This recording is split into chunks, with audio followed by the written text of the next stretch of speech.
termasuk Saudi terutama sekarang adalah banyak padang pasir.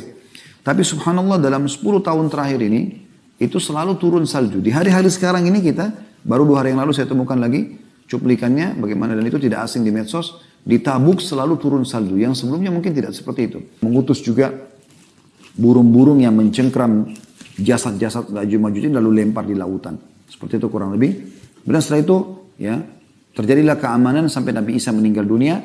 Keluar tanda-tanda setelah itu manusia mulai menyimpang lagi, ya mulai menyimpang, mulai menjauh.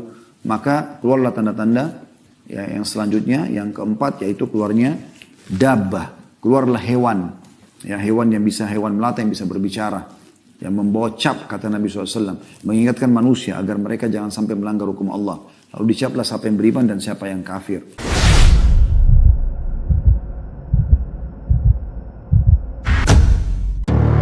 Sudah merajalela. Khamar digantikan namanya. Sekarang kan digabung khamar yang bersaudara sama zina, pasti dia paket biasanya.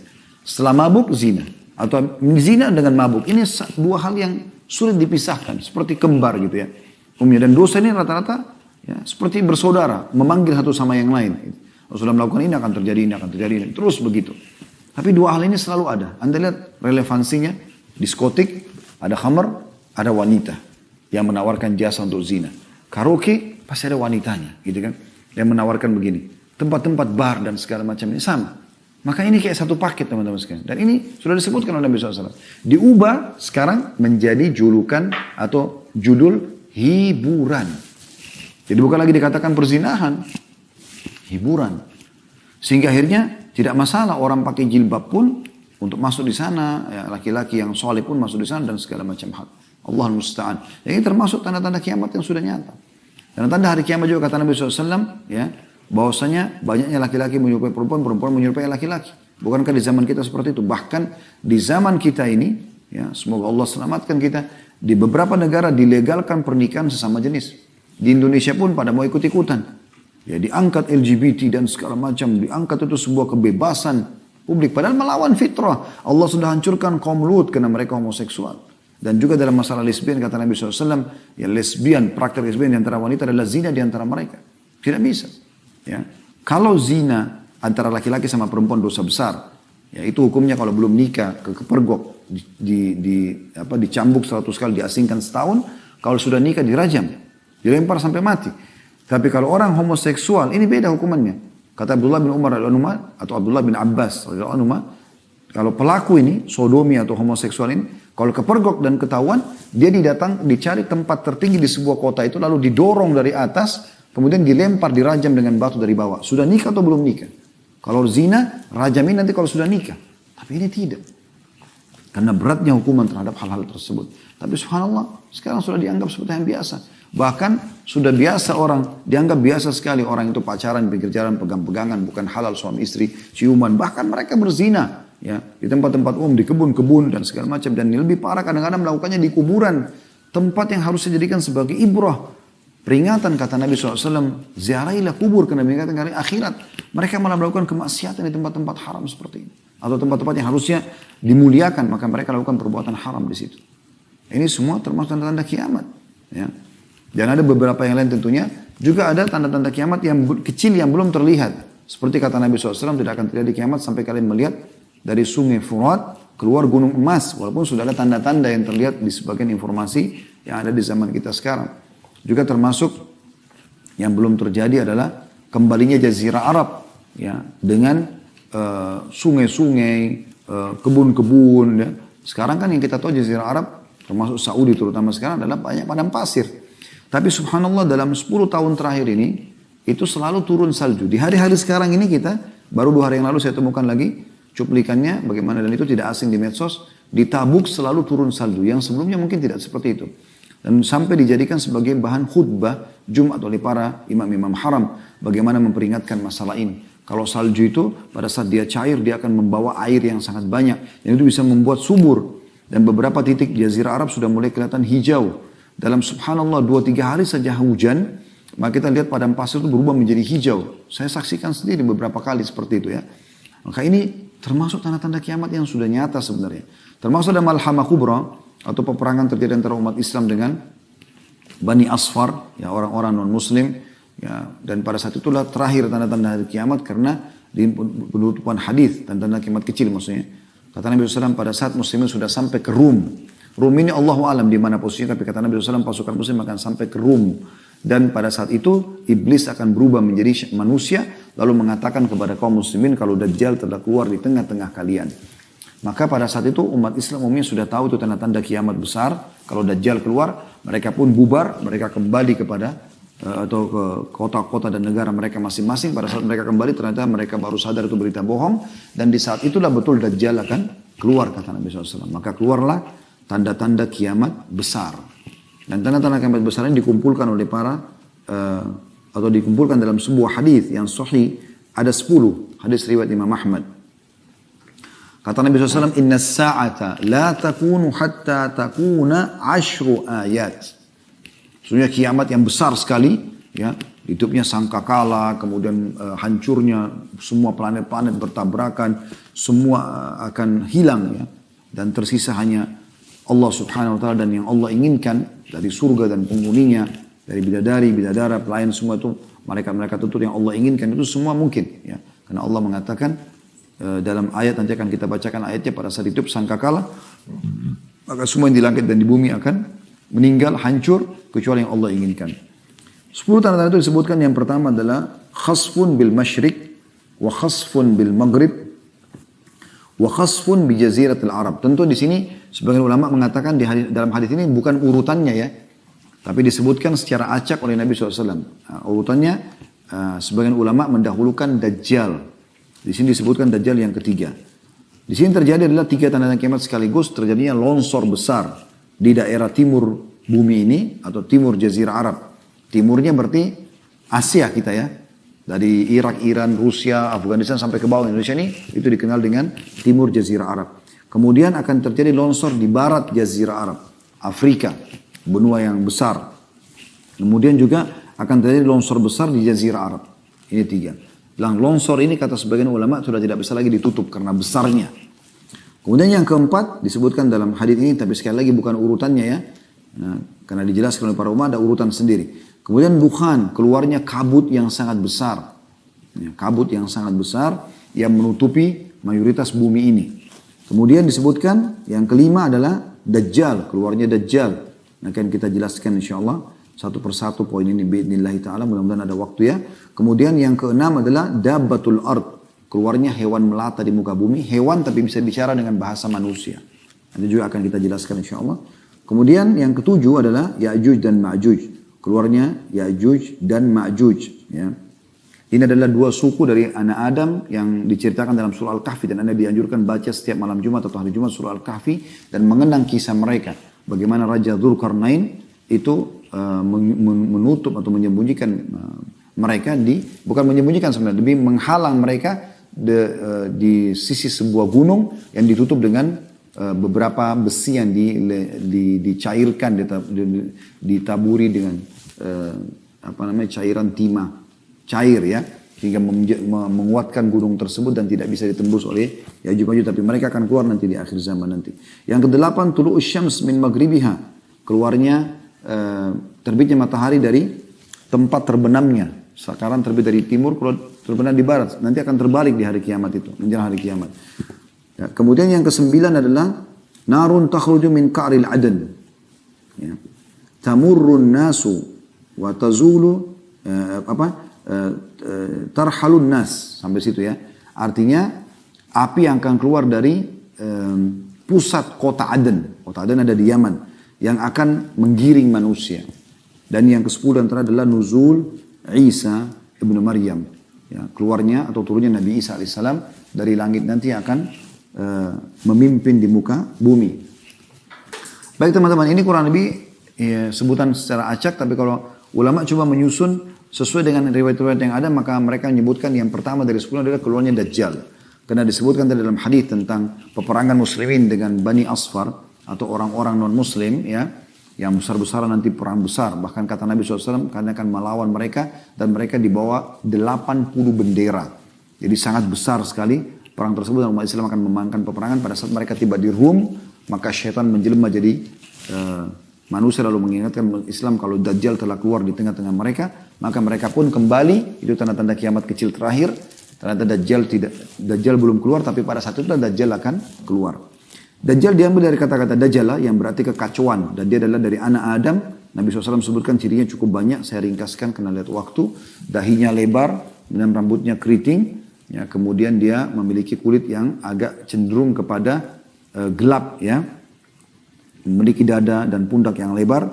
Dan dia memiliki mata yang rusak, ya, sebelah kanannya. Kata Nabi SAW, ketahuilah Dajjal memiliki mata yang rusak dan Tuhan kalian tidak rusak matanya, ya. Karena dia akan mengaku sebagai Tuhan. Lalu Nabi SAW sebutkan dalam sebuah hadis, Dajjal akan keluar di tengah-tengah kalian, maka dia akan tinggal selama 40 hari.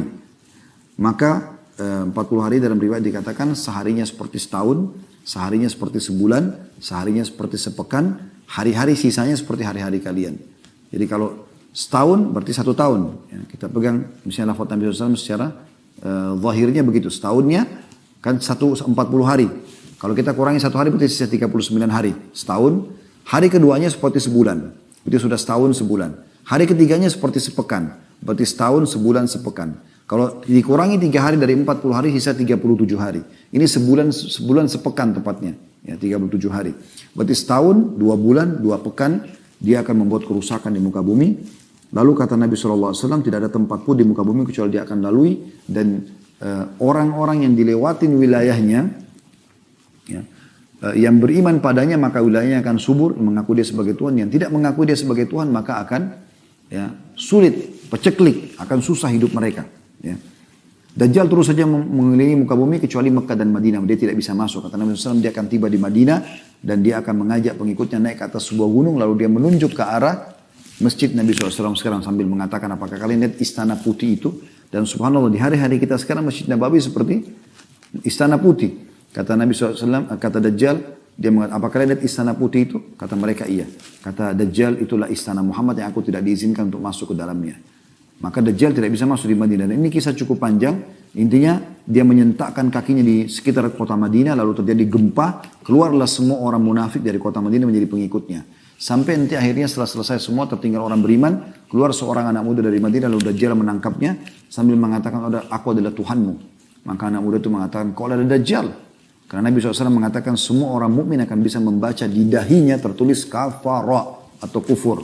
Dan tahu kalau ini adalah Dajjal. Maka anak muda itu mengatakan kau adalah Dajjal yang Nabi SAW sudah sampaikan kepada kami. Maka Dajjal mengambil gergaji kata Nabi SAW lalu meletakkan di tengah-tengah kepalanya lalu membelah 2 badan orang itu sampai kemaluannya. Kemudian, ya, dia melewati tengah-tengahnya sambil mengatakan hiduplah. Maka bergabung kembali badan anak muda tersebut. Semua pengikutnya bersorak-sorak. Lalu kata Nabi SAW, dia bertanya lagi, apakah kau sudah akui aku sebagai Tuhanmu? Dia tanya anak muda itu. Anak muda itu mengatakan, aku tidak bertambah kecuali keimanan kalau kau adalah Dajjal. Maka setelah itu kata Nabi SAW, Dajjal coba membunuhnya, tidak mampu atau tidak bisa lagi membunuhnya. Tapi ada beberapa wilayah yang dia lewatin dan dia berhasil. Dia berhasil. Di antaranya adalah, ya, dia lewat dalam satu riwayat sahih dikatakan dia lewatin sebuah wilayah lalu dia datangi pemimpin wilayah tersebut. Entah presiden, raja, kepala suku, intinya wilayah itu dilewatin. Lalu dia mengatakan kepada pemimpin wilayah itu, saya adalah Tuhanmu. Orang itu mengatakan, kau manusia biasa seperti saya, dari mana buktinya? Dia mengatakan, bagaimana kalau saya hidupkan kedua orang tuamu? Kata pemimpin wilayah itu, oke, kalau kau hidupkan maka saya akui kau sebagai Tuhan. Maka setelah itu pun, ya, Dajjal mengatakan tunjukkan di mana kuburannya. Begitu ditunjukkan lalu Dajjal mengatakan keluarlah. Lalu keluarlah kedua orang tuanya, pemimpin wilayah tersebut, ibu dan ayahnya. Kemudian berkata kepada anaknya, ya, berimanlah kepadanya karena dia adalah Tuhanmu. Nah setelah itu pemimpin wilayah itu pun beriman pada Dajjal, mengakui Dajjal sebagai Tuhan. Lalu semua wilayahnya mengikuti pengiman kepada Dajjal. Tapi di sini teman-teman pentingnya untuk membaca sebuah hadis Anda harus baca sampai tuntas, jangan tidak tuntas. Karena dalam closing hadis, penutupan hadis kata Nabi SAW, dan ketahuilah sesungguhnya, ya, kedua orang tua orang itu, pemimpin itu adalah syaitan yang menjelma untuk menipu manusia. Jadi tidak benar bahwasanya dua-duanya itu dikeluarkan oleh Dajjal, tapi ini dukungan terhadap Dajjal dari syaitan. Wa na'udzubillah. Ya, kemudian setelah itu Allah SWT turunkan Nabi Isa, ya, untuk membunuh Dajjal pada saat itu. Keluarlah Dajjal, Nabi Isa AS turun, kata Nabi SAW, pada saat keluar seseorang dari keturunanku bernama Mahdi, atau namanya seperti namaku Muhammad bin Abdullah, kemudian membawa pasukan ke masjid Menara Putih di negeri Syam, kemudian disitulah dia akan mengimami orang sholat asar, Isa turun sambil memegang kedua sayap ya, malaikat, kemudian ikut sholat bersama dengan mereka, lalu Nabi Isa memimpin pasukan tersebut menuju ke wilayah Palestina, ya, tempat Dajjal ada, kemudian membunuh Dajjal. Kata Nabi SAW, Isa pun pada saat tampil dan dilihat oleh Dajjal, Dajjal melepuh seperti melepuhnya barang ya, meleleh gitu ya, dia meleleh. Maka dibunuhlah oleh Dajjal, Dajjal dibunuh oleh Nabi Isa AS. Nabi Isa menghancurkan salib, membunuh babi-babi, dan seterusnya. Dan kisah cukup panjang masalah itu. Kemudian setelah itu, Nabi Isa memimpin keadilan di muka bumi, lalu keluar Ya'juj dan Ma'juj setelahnya. Jadi ini urutannya kurang lebih.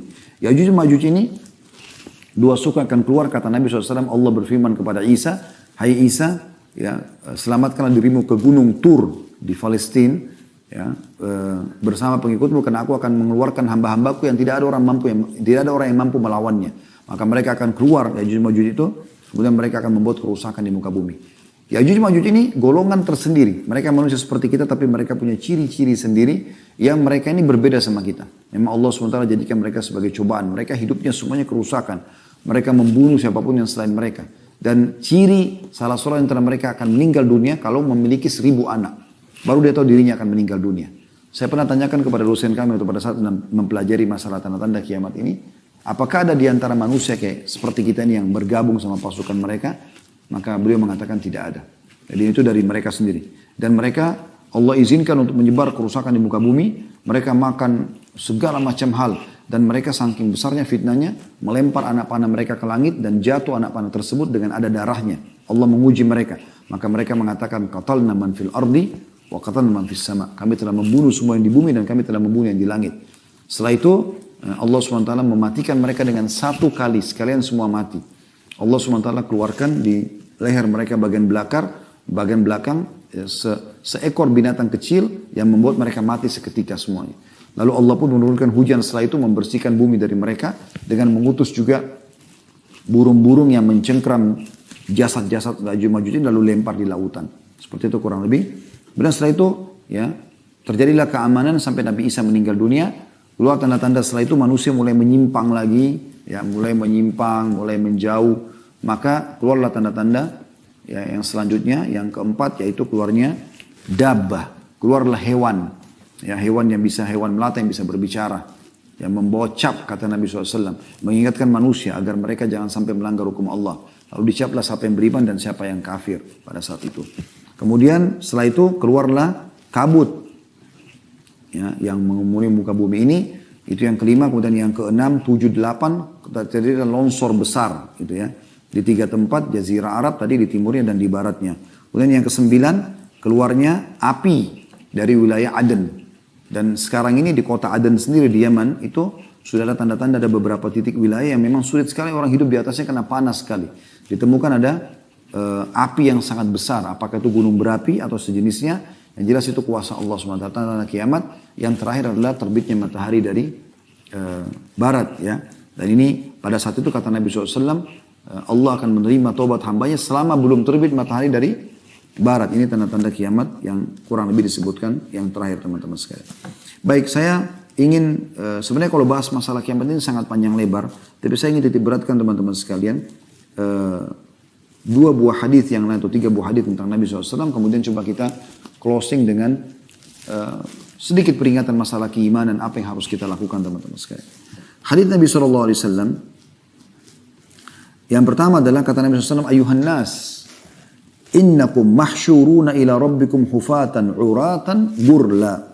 Wahai sekalian manusia, sesungguhnya kalian pasti akan dibangkitkan menuju Tuhan kalian, dihimpunkan di padang mahsyar, sebuah lapangan yang luas, semuanya hanya butiran pasir putih, nggak ada lagi bangunan, nggak ada gunung, nggak ada lautan, ya. Di hadapan Rabb kalian dalam keadaan telanjang kaki, telanjang badan dan tidak bersunat, dibangkitkan dari kuburan.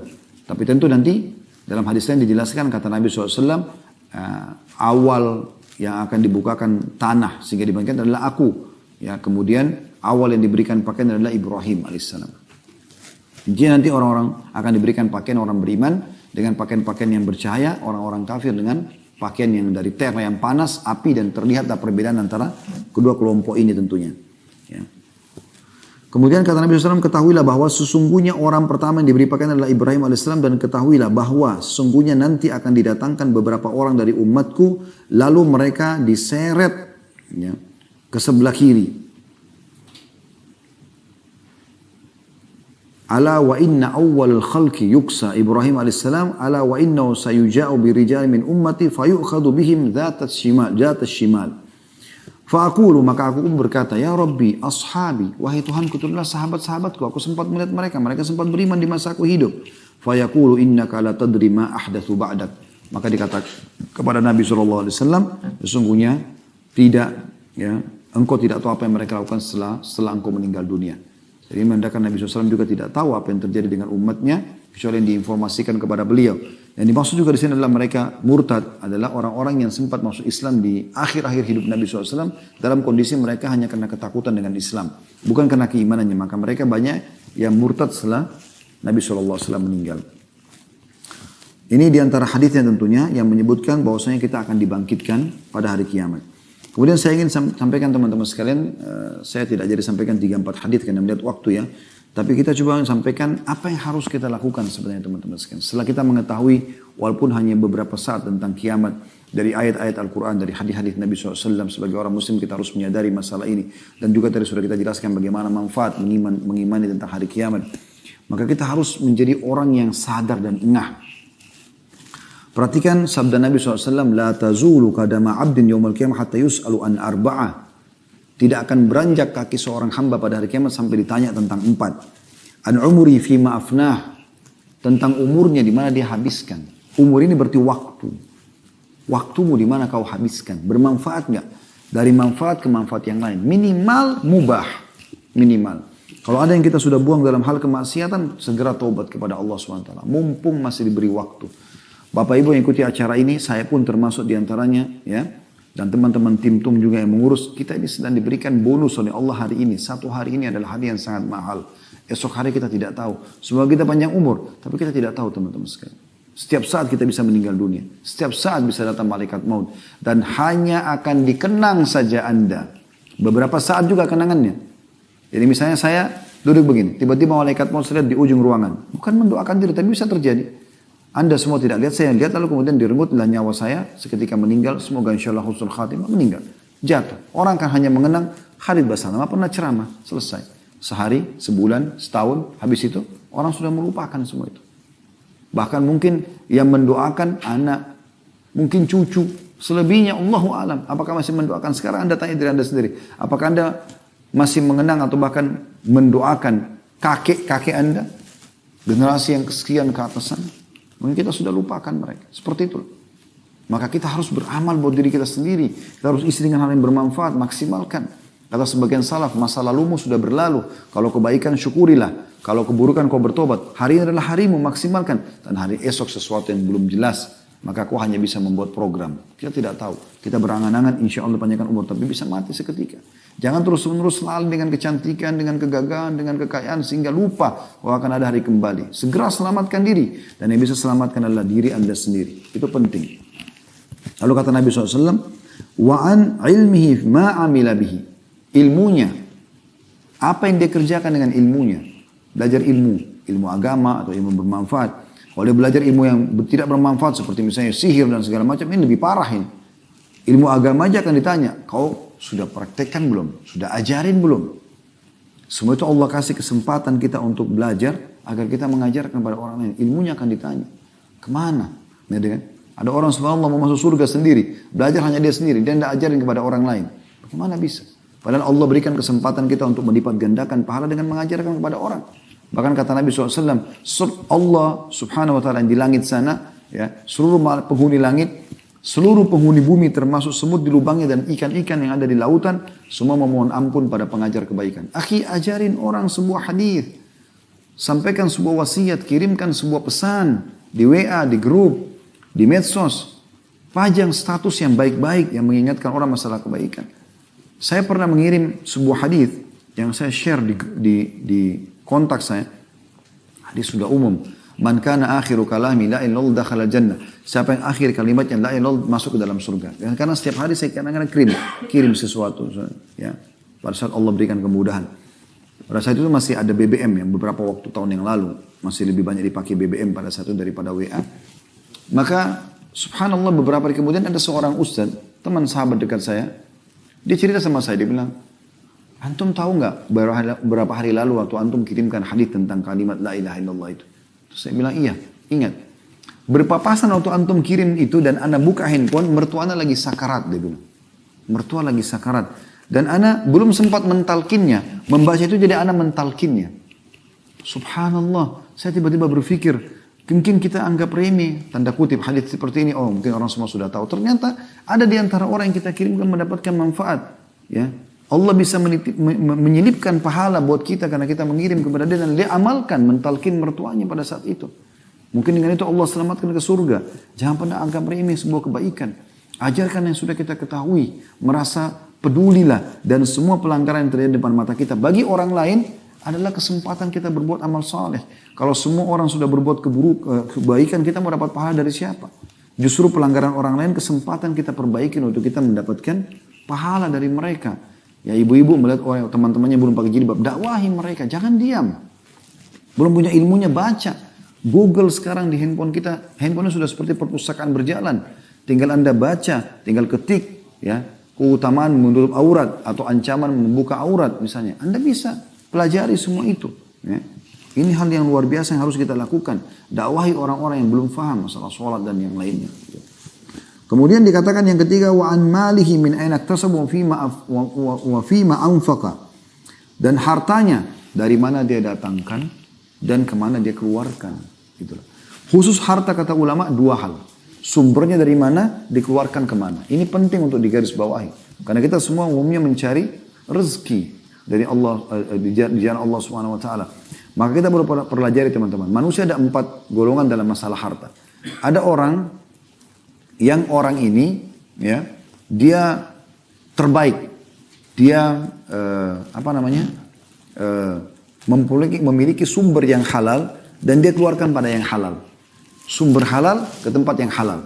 Jadi sudah halal, dia biaya keluarganya, dia sedekah, dia bangun masjid, rumah anak yatim, kegiatan sosial. Ini orang yang terbaik dalam harta. Ini yang kata Nabi SAW, nikma malus salih fiyadi abdis salih. Sebaik-baik harta yang saleh, yang halal, di tangan orang yang saleh. Kemudian yang kedua adalah orang yang sumbernya halal, tapi dikeluarkan pada yang haram. Udah gajinya halal, tapi dipakai berzina, dipakai karaoke, dipakai segala macam. Ini jadi tidak baik. Dapat pahala dari sumbernya tapi berdosa dengan pengeluarannya juga akan ditanya oleh Allah SWT.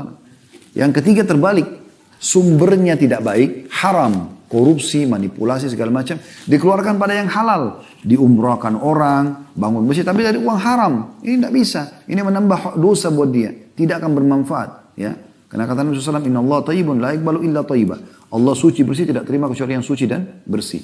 Yang terakhir yang paling buruk adalah sumbernya haram, dikeluarkan pada yang haram. Sudah hasil manipulasi, hasil korupsi dan segala macam, dipakai lagi berzina dan segala macam, narkotika dan seterusnya. Ini orang yang paling buruk. Maka hati-hati teman-teman, Allah akan tanyakan semuanya.